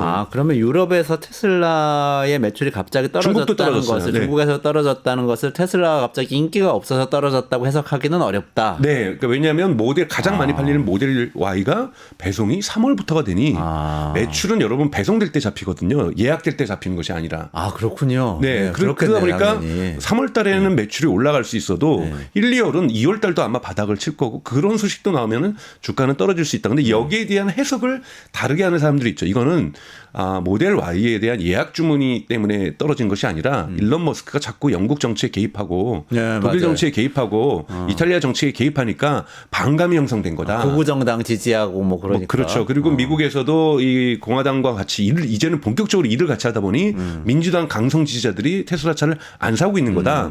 물론 이런 해석도 가능합니다만 여기에 대한 증거는 없는 거죠. 그러네요. 그렇죠. 추측이네요. 하지만 경제적 요인이 저는 더 크다고 보고 있고 정치적 요인도 배제할 수 없다. 이것이 일론 머스크가 한쪽 정치편을 듬으로써 하는 일론 머스크 스스로 유발한 리스크라고 저는 보고 있거든요. 그러니까 이 리스크도 물론 절대 무시할 수는 없다. 그래서 요동치는 이유는 경제적 요인과 이 정치적 요인이 결합되어 있다고 볼 수가 있습니다. 그렇지만 말씀하신 걸 듣고 보면은 정치적 요인은 좀 불확실한 것이고 네. 신차 예약을 받기 시작했다는 건 굉장히 확실한 요인이잖아요. 그렇죠. 그렇죠. 구매를 주저하게 만드는 확실한 요인이죠. 그렇죠. 너무나도 주저할 수밖에 없죠. 저라도 차를 사려고 하는데 예약을 받겠다는데. 그러니까. 그리고 이 정도 가격의 차에 한두 달 기다리는 거야. 그렇죠. 뭐 이거야 당연한 소비자들은 이 정도 가격대에서 여러분 뭐 커피도 아니고 뭐 전자제품에서 있는 노트북도 주저할 수 있어요. 2개월 기다리라면. 그렇죠. 근데 그거보다 훨씬 더 비싼 자동차라면 당연하게 신차를 예약을 하게 되는 거지 구매하지는 않거든요. 그래서 1월, 2월에 모델 Y의 매출이 바닥을 찍는 거는 너무나도 자연스러운 현상인데 왜 경영진이 이걸 했는지는 알 수 없지만 경영진은 그 결정을 했다라는 거죠. 그렇죠. 네. 그렇게 해석을 하면 비관할 건 아니다. 이렇게 네. 해석이 되네요. 네. 근데 또 한편으로는 이 얘기도 많이 나오더라고요. 중국차 BYD 얘기 지난번에 굉장히 많이 해주셨는데 네. BYD가 요즘 너무 많이 시고 올라와서 테슬라 차가 안 팔린다. 이런 얘기도 좀 있어요. 경쟁이 엇갈리는데 우선은 BYD가 우리가 계속 통계에서 여러분 보셔야 되는 건 BYD는 내연기관도 일부 만들고요. 이 내연기관은 많은 경우는 러시아로 수출이 되고 있고요. 그다음에 하이브리드도 만들고 있고 그다음에 플러그인 하이브리드도 만들고 있고 전기차도 만들고 있어요. 네네. 근데 보통 BYD가 흔히 말하는 EV 통계 낼 때는 플러그인 하이브리드를 포함시켜요. 그래서 순수 전기차로는 작년에도 아주 근소한 차이로 BYD가 테슬라보다 못 팔았습니다. 아 그래요. 작년에 테슬라가 1위였었나요? 네네 1위였었고 근데 거기에 플러그인 하이브리드 왜냐하면 중국은 그걸 통계를 낼 때 뉴 뭐 EV 뭐 이렇게 내거든요. 그러니까 여긴 플러그인 하이브리드를 집어요. 근데 저도 개인적으로 플러그인 하이브리드를 타고 다닙니다만 이거는 내연기관차죠. 엄밀하게 얘기해서 그렇기 때문에 요 통계가는 조금 여러분들 구별해서 보실 필요가 있고요. 하지만 BYD가 2025년에 전기차만으로 순수 BEV 그러니까 전기차만으로도 테슬라를 압도할 가능성 분명하게 존재하고 있습니다. 네네네. 왜냐하면 BYD의 성장 속도가 대단히 빠르고 있기 때문에 그래서 차량에서 1위 자리는 BYD에 뺏기는 거는 저는 있을 수 있고 그때 뭐 그런 소식이 공개적으로 나오면은 테슬라의 또 주가는 떨어지겠죠. 그렇기 때문에 테슬라도 전략을 바꾼 거거든요. 원래 일론 머스크도 여러분 2021년까지는 중국 차를 무시했었어요. 좀 조잡스러운 차들 뭐 이렇게 하다가 여러분 2024년 작년 1월에 일론 머스크가 뭐라 하냐면은 중국의 전기차가 각국 정부가 방어망을 못 만들면은 그 국가에 있는 모든 내연기관차든 무슨 브랜드든 전기차 그 자동차 기업을 데몰리시라는 영어 표현을 썼어요. 몰락시킬 거다. 그러니까 이미 일론 머스크도 이것을 고평가하기 시작하고 있다라는 거죠. 그래서 대단히 중국차의 그 기세를 높게 평가하고 있는 거고 그래서 일론 머스크가 뭐라 하냐면 우리는 이제 전기차를 많이 파는 것에 목적을 두지 않는다라고 얘기를 했어요. 그래서 원래 테슬라는 2030년까지 연간 1,000만 대 생산하기로 했는데 그 전략을 폐기하거든요. 네. 이런 식으로 대량 생산으로 되는 게 아니라 전기차에 한 걸음 업그레이드된 소프트웨어 가장 중요한 건 자율주행이겠죠. 자율주행으로 승부를 걸겠다고 얘기를 나온 거고 그래서 자율주행을 믿지 않는다라면 테슬라 주식을 살 필요도 없다. 이런 얘기도 작년 7월에 했었고 그런데 이제 문제는 요번 주에 사건이 터진 거는 BYD가 우리도 자율주행 할 거야라고 선언하면서 이제 자율주행에서도 BYD가 테슬라의 턱밑까지 추격을 하고 있다. 또 뭐 어떤 분석가들은 선언은 그렇게 했을 뿐이지만 실제는 그렇지 않다. 이런 논쟁이 이제 벌어지는 거죠. 게다가 또 얼마 전에 딥시크 사태도 터져가지고 중국에서도 AI 기술 대단하구나. 게다가 오픈소스를 무료로 푸는구나. 그러면 BYD가 지금까지 기세로 보면 더 싸게 어쩌면 무료로 자율주행 기능까지 장착한 전기차 내는 거 아니야? 뭐 이런 생각하는 분들이 많은 것 같아요. 그러면서 또 시장에서 반응이 엇갈렸던 것 같아요. 그렇죠. 근데 조금 맥락을 분석하면 제가 기스 내고 싶지는 않아요. 비아디를 평가절하하고 싶지는 않고요.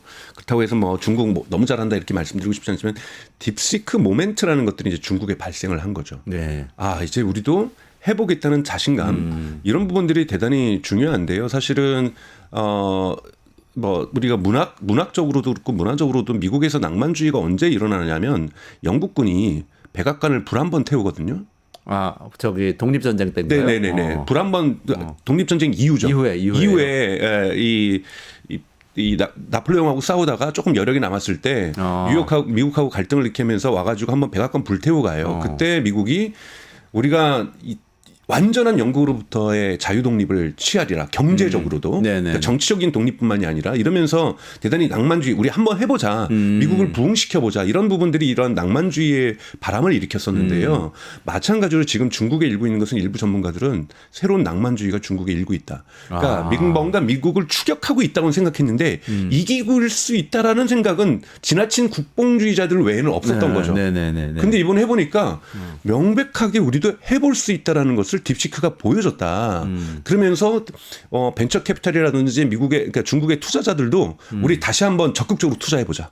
다시 한번 우리 AI 부분에서 미국을 압도해보자라는 이런 모멘트들이 생겼던 분위기고 사실 비아디가 그래서 딥시크를 적용하겠다라는 것이지 발표를 한 거죠. 그러니까 중국 할 수 있겠네 이런 분위기가 형성된 거지 이제 적용을 하면 이것이 자율주행에서 얼마나 큰 기여를 할지는 잘 모른다라는 거예요. 왜냐하면 웨이모도 즉 딥시크를 기반으로 하는 거대 언어 모델이라는 건 여러 번 트랜스포머 모델이죠. 구글이 만들었던 트랜스포머 모델을 웨이모에도 적용을 하고 있어요. 근데 아직 테슬라는 적용하지 않고 있어요. 트랜스포머 모델은 자율주행에 있어서 보완제적인 기술입니다. 트랜스포머가 여러분 뭐냐면 토큰을 쉽게 얘기해서 언어를 토큰을 했을 때 다음 넥스트 토큰을 예측하는 거잖아요. 트랜스포머가 자율주행에 들어가면 뭘 할 수 있냐면 제가 비보호자 회전을 하고 싶어요. 저쪽에 차량이 10대가 와요. 그 10대의 속도를 계산해서 확률적으로 제가 10대를 다 기다린 다음에 비보호자 회전을 할 것이냐. 2대를 보낸 다음에 비보호자 회전할 것이냐. 6대를 보낸 다음에 비보호자 회전할 것인가를 확률적으로 계산하는데 매우 유용합니다. 이거를 유용한 것이지 파란불 봤을 때 달리고 빨간불 봤을 때 뭐 멈추고 이것을 하는 것에 트랜스포머 모델이 자율주행에 주는 가치는 크게 없습니다. 다만 근데 이런 예측 기술도 대단히 중요하죠. 저 아이가 옆에가 오른쪽에 오고 있는 아이가 오고 있는데 갑자기 얘가 튀쳐나올 확률이 얼마가 될 것인가. 이런 예측 부분에서 트랜스포머가 보완제적인 역할을 할 거라는 부분에서 생성AI는 다음 단계를 계속 예측을 해가지고 다음 단어가 뭔지를 만들어내는 AI니까 맞습니다. 그 예측도 가능하군요. 그렇죠. 저희가 이렇게 다음 단계 여기로 뛰어올 확률이 얼마나 되냐. 그렇죠. 이런 걸 예측하는 이제 트랜스포머는 보완제 역할을 한다라는 거고 딥시크가 무료다 보니까 이걸 하겠다라는 거고 아직 그 비아디가 이거를 실현하기 위해서 풀어야 될 숙제들은 저는 그러니까 즉 테슬라가 지금 추구하고 있는 2025년에 비감독화에서 FSD까지 가기에는 시간은 좀 남아 있다. 격차는 좀 있다. 하지만 중국의 발전 속도로 볼 때는 충분히 가능성이 없는 건 아니다. 저도 그건 동의해요. 그렇기 때문에 아직까지 격차가 비아디와 테슬라에게는 분명하게 존재하고 있으나 이 격차가 2025년에 좁혀지진 않더라도 2026년에는 거의 좁혀질 가능성들도 있다. 그렇기 때문에 위협적이라는 것에는 100% 동의합니다. 값싸게 한다는 것도 지금 화제인 것 같은데 그 값싸게 할 수 있나요? 그 비아디가 자율주행을 한다고 하면 지금까지 그때 계속 설명해 주신 게 테슬라는 어쨌든 뭐 수조 원 들여가지고 뭐 AI 칩도 사고 자체 AI도 개발하고 여러 가지 노력을 했는데 그런 걸 없이도 훨씬 싸게 할 수가 있냐? 우선은 크게 볼 때는 이제 중국의 AI 그러니까 자율주행 생태계가 있죠. 그러니까 사실은 미국 같은 경우에는 테슬라 혼자 흔히 말하는 이러한 카메라로만 가는 자율주행을 혼자 하고 있잖아요. 혼자 처음부터 끝까지 다 해야 되는 것이고 구글은 레이더하고 라이다도 대단히 고가의 레이더하고 라이다를 하면서 레이더하고 라이다를 자율주행에 장착할 경우는 여러분 음파나 빛으로 앞차와의 거리나 앞차와의 사물을 인식하는 기능을 하게 됩니다. 근데 여기에는 반드시 보조적으로 그 달리는 지형에 HD급의 대단히 고카메라 해상도가 높은 지도가 필요해요. 이런 걸 맞춰가면서 구글은 가는 거고 테슬라는 카메라만으로 가고 있는 거고요. 그렇기 때문에 다른 어프로치이기 때문에 독립된 생태계를 가지고 있는 거죠. 네네. 근데 중국 같은 경우는 중국 정부가 밀고 있는 거잖아요. 네네. 정부가 2030년까지 어떻게든지 자율주행의 수준을 갖다가 글로벌 넘버 원으로 만들겠다고 얘기를 하면서 하웨이도 하고 있고 바이두도 하고 있고 지금 뭐 비아디도 하고 있고 샤오펑도 하고 있고 엄청나게 지금 중국의 자동차 기업들이나 테크 기업들이 서로 협력하면서 하웨이나 바이두가 왜 자율주행을 하겠어요? 우리 식으로 하면 네이버고 그러게요. 우리 식으로 하면 삼성전자인데 그러네요. 그런 회사들도 지금 자율주행에 거의 올인하고 있다라는 거죠. 그러면 방대한 생태계가 구성이 됩니다. 그럼 비아디는 사실은 지금까지는 여기에서 명함도 못 내밀고 있었어요. 그러니까 이 자율주행 기술에 있어서는. 그런데 이들 기술을 병합할 수 있는 거죠. 중국 정부가 볼 때는 비아디 지금 글로벌에서 차량 수출 많이 되는데 뭐 바이두의 기술을 여기다 결합을 시킨다든지 이런 거는 중국 정부로 볼 때는 일도 아닌 거죠. 이렇기 때문에 적극적인 협력을 받을 수 있다. 특히 협력이라는 것은 회사 대 회사의 협력도 받을 수 있지만 지금 예를 들면 딥시크와 같은 경우에는 직원이 한 120, 140명 정도 된다는데 네. 딥시크 사무실 앞에 헤드헌트들이 그냥 텐트 치고 있대요. 다 어떻게든지 다른 회사로 이전시키려고 스카우트 알리바바에서도 경쟁이 스카우트전을 벌어졌어. 하겠죠. 그렇다면 하웨이의 직원들, 바이두의 직원들을 비아디로 보낼 수도 있는 거고 여기에 대해서 네네. 중국 정부가 묵인하거나 간접적으로 지원할 수도 있는 거거든요. 그렇기 때문에 빨리 쫓아올 수 있다는 부분에서 그러니까 중국에 있는 자율주행 생태계가 사실 되게 거대하다. 왜? 지금 바이두만 해도 100개 도시에서 우한은 지금 하나의 샘플 도시인 거고 베이징하고 우한은 100개 도시로 지금 자율주행을 확대하겠다는 거잖아요. 여기서 얻을 수 있는 방대한 데이터는 사실 결코 무시할 수 없다. 이 경험은 무시할 수 없다라고 말씀을 드릴 수 있습니다. 그 아까 말씀하신 구글의 그 정확도를 중시하는 레이더를 장착하는 자율주행 모델하고 테슬라의 그 효율성을 중시하는 카메라만 가지고 자율주행하는 모델 사이에서 중국 기업들은 어느 쪽을 향하고 있는 거예요? 사실은 그러니까 비아디도 지금 사람들이 이제 의아해하는 것은 비아디는 라이다하고 레이다를 써요. 아, 그래요? 라이다를 쓰죠. 라이다를 쓰는데 중국은 이 또 라이다도 대량 생산하다 보니까 저렴해졌어요. 아, 그래요? 라이더 그렇게 비싸지 않은 거예요? 그러니까 중국은 싼 저렴한 걸 씁니다. 물론 미국에서는 비판해요. 한국에서도 저거 정확도 떨어진다. 네네. 너무 저렴하다. 뭐 이런 얘기를 하는데 대부분 라이다를 쓰고 있고요. 라이다를 쓰지 않는 유일한 건 아니지만 대표적인 기업이 샤오펑입니다. 샤오펑 같은 경우에는 미국 증시에 상장해 있는 네. 중국의 자동차 기업이고 여기는 작년에 테슬라를 따라서 우리도 비전 온리 즉 카메라만으로 가겠다. 원래 거기는 라이다를 썼었어요. 네네. 근데 우리 이제부터는 카메라로만 가겠다. 그리고 여기에 엔드 투 엔드 AI를 쓰겠다. 이건 뭐 최근에 현대자동차도 엔드 투 엔드 AI를 하겠다라고 선언을 했거든요. 그러니까 이런 거는 이제 테슬라를 쫓아가는 매기 효과도 있고요. 네. 근데 비아디는 라이다를 써요. 그런데 어떻게 라이다가 설치되지 않는 C거리라고 하는 $10,000짜리에도 쓰겠느냐? 그럼 뭐 추가적으로 설치를 해줄 텐데 그럼 보통 그거 한 $2,000하고 $3,000는 최소한 할 텐데 $10,000짜리 차에다가 그거를 어떻게 올릴 수 있을지 는 의문이라는 그 지금 벌써 비판들이 제기되는데 뭐 이건 비아디가 해결하겠죠. 근데 라이다 논쟁이 이번에 1월 말에 있었던 테슬라의 4분기 컨퍼런스에서 투자자들이 계속해서 일론 머스크에게 질문을 했어요. 라이다 꼭 아무래도 필요하지 않겠느냐. 네네. 그랬더니 왜냐하면 또 중국의 리아우터라는 자동차 회사가 있습니다. 라이다가 전파를 쏴가지고 네. 전방으로 쏴서 이렇게 받는 거예요. 네, 그럼 어둠 속에서도 네네네. 요걸 쐈다가 받으면 왜냐하면 전파는요, 여러분 어둠 속에서도 날아갔다 오잖아요. 그러면 저기하고 돌아오는 시간을 계산해서 네. 저거 50m 앞에 있다, 150m 앞에 있다, 정확하게 수치를 1mm 오차도 없이 계산해낼 수가 있죠. 카메라로 안 잡혀도 네. 알 수 있다. 그러니까 보지 않아도 우리가 보지 않아도 우리가 잠수함에서 이 소냐로 네. 음파로 소리로 소나로 쏴가지고 그 앞에와의 거리를 측정할 수 있듯이 특정하고 어뢰를 쏴서 맞추려고 하는 것처럼 똑같이 흔히 말해서 눈이 없어도 할 수 있는 게 이 라이다거든요. 그러니까 그러다 보니까 이 라이다가 대단히 유용하다라고 제기를 하는 거고 리아우터 중국의 리아우터라는 대단히 큰 회사가 있습니다. 리아우터에서는 테슬라는 중국에서 못 할 거야. 자율주행 그러니까 카메라로만으로. 네네, 왜 네네. 이유를 뭐냐면 중국의 고속도로를 일론 머스크가 안 달려봐서 그래. 밤에 고속도로 달려보면 정말 많은 차들이 트럭에 뒤에 있는 미등이 다 꺼졌다 고장나가지고 안 고쳐서 안 보인다. 그래서 한번 고속도로 운전해 봤냐? 불 끈 차를 그 뒤에서 쫓아갈 때 그 공포감은 너가 모른다. 여러분 경험해 보신 적 있으실 겁니다. 네, 있어요, 정말로 있어요. 밤에 고속으로 달리는데 앞에 차가 미등을 안 켜고 달린다? 화물차 같은데. 화물차가 안 들고 달린다? 그러면 대단히 공포감을 느끼고 오면서 경적 울리면서 제발 좀 키세요라고 이렇게 우리가 하는 운전 습관을 가지고 있잖아요. 근데 이러한 것들을 이제 고려해서 일론 머스크한테 투자자가 질문했어요.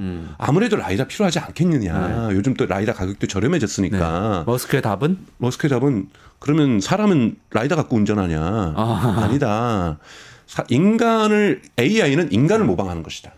그렇게 말했어요. 네, 인간을 모방하는 것이기 때문에 인간의 눈에 대한 것들이 지금까지 실려 있고 물론 사고 나는 차량도 있지만 사고가 안 나는 차가 있다. 인간의 능력을 뛰어넘으려고 하는 것이 AI이기 때문에 충분히 인간의 눈을 대시로 하는 카메라만으로도 운전할 수 있어야만 한다. 컴퓨팅 파워가 해결해 줄 수 있다. 이런 식으로 답변을 하거든요. 네. 그래서 사실은 이거는 태제예요, 여러분. 태제라고 하는 것은 가설이잖아요. 네네네. 증명해줘야 되는 거거든요. 네. 이건 현실 속에서 증명돼야 되기 때문에 제가 테슬라가 옳다라고 말씀을 드리는 건 아니지만 여기에는 그런 가설을 갖고 있는데 그러네요. 제가 이 가설을 부분적으로 신뢰하는 것은 최근에 많은 AI 그 논문들 중에서 제가 한번 여기서도 말씀드렸지만 캐나다에 정말 권위 있는 이 학자가 얘기했던 더 비터 레슨이라고 하는 쓴 교훈이라고 하는 네네네. 논문이 있는데 지금까지 AI의 메타 연구를 한 거예요. AI 연구에 대한 메타 연구를 네네네. 통해서 수많은 인간이 거기다가 뭔가를 발전시켜 보려고 이렇게 개입하는 거는 아무 도움이 안 되더라. 결국은 컴퓨팅 파워가 짱이다. 그래요? 그래서 컴퓨팅 파워로 모든 것은 해결 가능하다는 것이 지금까지 3, 40년의 AI 연구의 중요한 결과다. 그렇기 때문에 네. 컴퓨팅 파워와 알고리즘에 맡기는 것이 맞다. 라고 하는 결론을 내는 논문이 최근에 대단히 인기를 끌고 있습니다. 더 그렇군요. 비터 레슨이라고 더 비터 하는 레슨. 이 쓰디슨 레슨이라는 논문들이 여러분들 공개되어 있으니까 찾아보실 수 있거든요.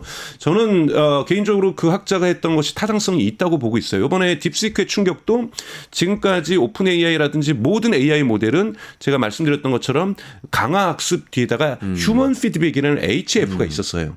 그런데 이번에 HF를 그 휴먼 피드백에는 인간이 중간에 개입한 거예요. 참 잘했어요라고 답변들에 대한 어느 정도의 샘플링을 통해서 평가를 해줬던 거거든요. 그걸 통해서 피드백, 개선을 해줬던 거거든요. AI 학습하는 과정에 들어가서 맞다 들어가서. 틀리다 판단을 해준 거죠. 그렇죠. 그거를 네. 이제 너무 비싸니까 케냐에 있는 노동자들이 한 거잖아요. 그렇죠. 네네네. 그런데 이번에 딥시크의 성과라고 하는 것은 그거 없이도 가능하다는 걸 보여준 거고 그것이 어떻게 가능한지에 대한 수식을 효용함수를 두 가지를 구체적으로 보여줬고 이것을 지금 메타라든지 심지어는 네이버도 다 테스트를 해봤더니 타당하더라는 거잖아요. 그럼 이제 휴먼 피드백이 없어도 되는 거니까 대단히 속도도 빨라지는 거고 개선 속도도 빨라지는 거고 여기에 필요한 건 컴퓨팅 파워겠죠. 네. 그렇기 때문에 여기에서도 더 비터 레슨은 맞았다라는 거예요. 그렇기 때문에 저는 이 태세가 맞을지 아니면은 지켜볼 만하지만 충분히 한번 지켜볼 만한 가치가 있다. 머스크 얘기가 맞을 가능성이 그래도 상당히 있다. 상당히 있다. 거네요. 지금의 어떤 연구 트렌드로 봤을 때 연구의 지금의 결과물들로 봤을 때는 그 가능성을 결코 무시할 수는 없다라고 보고 있습니다. 그렇다면 비아디든 어디든 자율주행 차와 관련된 경쟁의 최종 엔드 스테이트 마지막 상태에서도 테슬라가 승자할 가능성이 있는 거라고 보시는 저는 거예요? 그런데 자본주의 사회에서 독과점은 없다라고 저는 생각해요. 독과점은 반드시 무너지게 돼 있고 무너지지 못하면 정치가 나서서 무너뜨리잖아요. 네. 그것이 그러니까 지금 엔비디아가 시장을 독과점하고 있는 거잖아요. 워낙 제품이 좋고 쫓아오는 기업들이 없고 수요는 크니까. 근데 이것이 독과점이 유지되는 것은 저는 자본주의 속성이 아니라고 저는 생각해요. 기본적으로. 네네. 분명히 경쟁자들이 나서서 이거를 그 이윤을 뺏어 먹거나 하는 것처럼 자율주행도 테슬라 방식으로만 전 세계가 천하통일되는 이런 일은 저는 없을 거라고 보고요. 그러니까 예를 들면 배터리에서도 삼원계가 있고 LFP가 있듯이 여기에 예를 들면 엔비디아의 방식이 이길 수도 있고 또는 뭐 비와리의 방식이 또한 어느 정도의 시장 점유율은 좀 가져갈 거다. 그래서 엔비디아가 테슬라가 100% 자율주행 시장을 장악하는 이런 일은 없을 거다. 하지만 유효한 의미를 가진다라면 이것도 하나의 중요한 발전 경로가 될 거라고 좀 보고 있습니다. 그렇군요. 지금 말씀하신 걸 정리를 해보면 비아디가 많이 따라오고 뭐 테슬라 판매가 줄어들고 이런 것들이 있지만 이미 테슬라는 자율주행차 기업이고 AI 기업이기 때문에 좀 기존의 전기차가 판매대가 높아지고 낮아지는 것은 크게 사실은 중요성이 떨어지고 있다. 네, 작년까지만 해도 그게 되게 중요했는데 이제는 기관 투자자들이 원래 그거를 되게 중요하게 봤거든요. 네네네. 사실은 개인 투자자들은 원래 그걸 중요하게 보지 않았어요. 근데 기관 투자자들이 중요하게 봤는데 기관 투자자들마저도 이제는 자동차 판매량에 그렇게 일희일비를 하지 않는다라는 거예요. 그렇군요. 그리고 이 자율주행차 레이스에서는 결론을 정확하게 알 수는 없지만 일단은 기술적으로 볼 때 머스크의 태제가 상당히 맞아가고 있다. 네. 그거는 굉장히 중요한 코멘트네요. 저 가시기 전에 근데 이거 너무 궁금해가지고 마지막으로 요거 하나 사실 마무리할 시간인데 1, 2분만 말씀해 주시면 좋겠는데요. 오픈 AI를 일론 머스크가 인수하겠다고 얘기를 했었잖아요. 뭐 어떻게 하면 뭐 철회하겠다 뭐 얘기도 하고. 이 상황은 어떻게? 감정 싸움이죠. 원래 2015년 같이 오픈 AI를 만들었잖아요. 오픈 AI를 만들었고 사실은 인류 전체에게 이바지하고 공헌할 수 있는 AI를 즉 오픈 소스를 만들겠다라고 해서 만들었는데 안 만들고 있어서 비영리로 운영하지 않고 있어서 사실 지금 심지어는 일론 머스크가 지금 오픈 AI 소송까지 건 상태예요. 네. 이제 감정 싸움을 하는 거고 그러다 보니까 이번에 딥시크에 의해서 오픈 AI가 상처를 받았어요. 제가 한번 말씀드렸던 것처럼 네네네. 와이어드 보도에 따르면 딥시크에 있는 과학자들과 연구자들이 우리는 지금까지 영리하고 있었는데 딥시크는 비영리로 저렇게 가고 있는데 우리는 지금 뭐 하고 있냐. 지금 내부가 흔들리고 있다는 거죠. 오픈 AI에서 명분을 잃어버렸다. 네, 내부가 흔들릴 때 이때 이제 공세로 나올 거야. 너네 그렇게 상업적으로 할 거면 나랑 같이 가자. 일론 머스크가 그렇게 한 방에 이제 자꾸 뒤흔드는 겁니다. 그러니까 오픈 AI를 흔드는 거 있는 거고 이렇게 흔들면 또 무슨 효과가 있냐면 여러분 거기 있는 엔지니어 과학자들이 그만두고서 그래 그냥 뭐 어차피 영리할 거 뭐 익스샷 AI로 가지 뭐. 그래서 여러분 인재 싸움이 지금 미국에서 선도하는 AI 기업들 사이에서 피 터지고 있어요. 그러니 이런 거나 흔들어 놓으면 충분히 오픈 AI에 있는 좋은 엔지니어나 과학자들을 익스샷 AI로 가져 나올 수 있는 그러한 효과도 있을 수 있습니다. 그런 포석이 있었군요. 네, 네. 감사합니다. 또 배경을 알게 됐고 일론 머스크 얘기는 하자면 굉장히 긴데 다음번에 한번 정리해 주시죠. 강 박사님. 오늘은 마무리해야 될 것 같고요. 이원재 끝내주는 경제 매일 오전 11시에 라이브 진행하는데 주말에는 다시 보기 보시고요. 월요일 오전에 11시에 라이브를 저는 다시 찾아뵙겠습니다. 강정수 박사와 같이 여기서 인사드리고 물러가도록 하겠습니다. 고맙습니다. 고맙습니다.